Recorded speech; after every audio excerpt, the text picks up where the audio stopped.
आस्था स्थली अशोक धाम, लखीसराय, बिहार। अशोक धाम भगवान शिव को समर्पित एक बहुत बड़ा मंदिर है। यह बिहार के लखीसराय जिले में है। इसे इंद्रद्युम्नेश्वर महादेव मंदिर के नाम से जाना जाता है। हुआ यूं कि अशोक नाम का एक चरवाहा गाय चराने के लिए अपनी टोली के साथ एक टीले पर जाया करता था। एक दिन सतघरवा नामक बच्चों का खेल खेलने के क्रम में वो जमीन पर गिर पड़ा और उसके सर पर चोट लगी। तब उसे नीचे जमीन में किसी पत्थर का एहसास हुआ। गाय चराने वाले डंडे से खोदने पर गहराई में काला चिकना पत्थर दिखाई पड़ा जो विस्मित कर देने वाला था। साथी चरवाहों के साथ अशोक ने खुदाई जारी रखी। उसी के साथ शिवलिंग बाहर आने लगा। तब तक तो गांव के लोग भी पहुंच गए। वो बहुत उत्साह से खुदाई करने लगे। गहरी खुदाई के बाद एक वृहद शिवलिंग सामने आ गया। उस टीले के अन्य भागों की खुदाई करने पर सैकड़ों छोटी मूर्तियां मिली, जिन्हें आज मंदिर के परिसर में एक संग्रहालय में रखा गया है। खनन के दौरान कई खंडित मूर्तियां और स्तंभों पर टूटे हुए अंश भी मिले, जिन पर धार्मिक चित्र बने हुए हैं।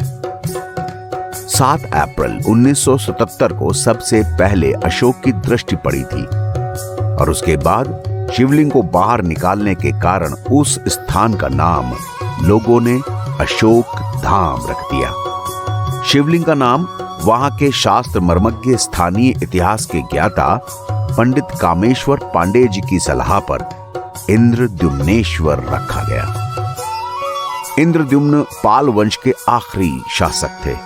रामायण की एक कथानुसार वनवास के क्रम में इस जगह पर भगवान श्री राम भी अपनी बहन शांता और बहनोई श्रृंगी मुनि के दर्शनों के लिए आए थे।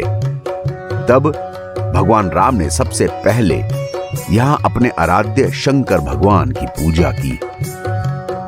श्रृंगी ऋषि का आश्रम यहां से 8 मील दूर एक पर्वत पर है।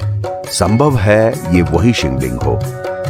विशाल मंदिर परिसर में 4 मंदिर हैं।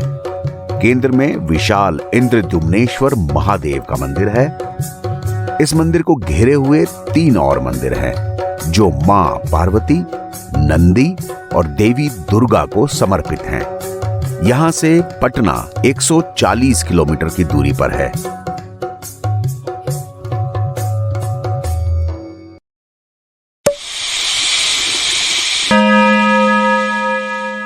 किसी ने क्या खूब कहा है, खुशी बांटने से बढ़ती है और गम बांटने से कम हो जाता है। इस वीडियो को देखकर अगर आप खुश हुए हैं तो बढ़ाइए इसे आगे।